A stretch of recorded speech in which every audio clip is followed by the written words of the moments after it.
Hi, Math 8. Here we are, we're doing part 2 of the approximating square roots. Let's not forget what we already covered before. We have rational numbers. These are basically whole numbers, fractions, positives and negatives that can all be written as a over b, whereas irrational can't be written that way. We're looking for numbers that are not squares. Okay, we can't do the square root of a rectangular number. We're looking for numbers that are non-terminating and non-repeating in a decimal form. So now we're going to practice a little bit of approximation here. Let's think about the square root of 23 and the square root of 17 at the same time. Down here we're going to write the square root of 1 is 1. The square root of 4 is 2. The square root of 9 is 3. The square root of 16 is 4. The square root of 25 is 5.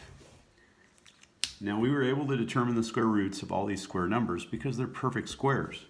So the roots are 1, 2, 3, 4, 5. This would be great with a number line, but I didn't do that.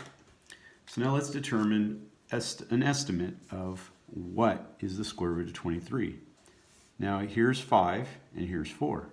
Okay, the square root of 16, or the square of 4, excuse me, the square of 4 is 16, the square of 5 is 25.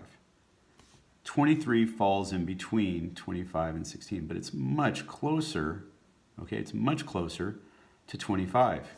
So we're just going to be practicing the approximation. So that's going to be approximately, it's not quite 5, it's definitely greater than 4.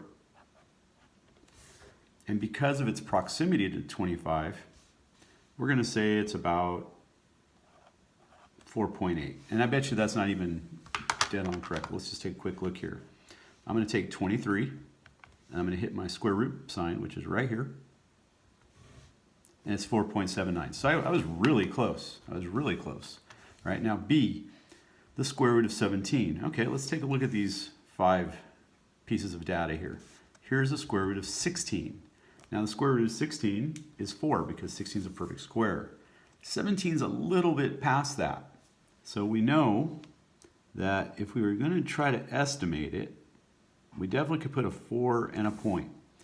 Now, how far do you go with it? Now let's just be simple and just say, okay, 4.1. Well, here comes the old calculator again. I'm going to type in 17. I hope you can see that. And then I'm going to hit my square root, and it's 4.12. So I was really close. And so that's how we approximate a square root of a number.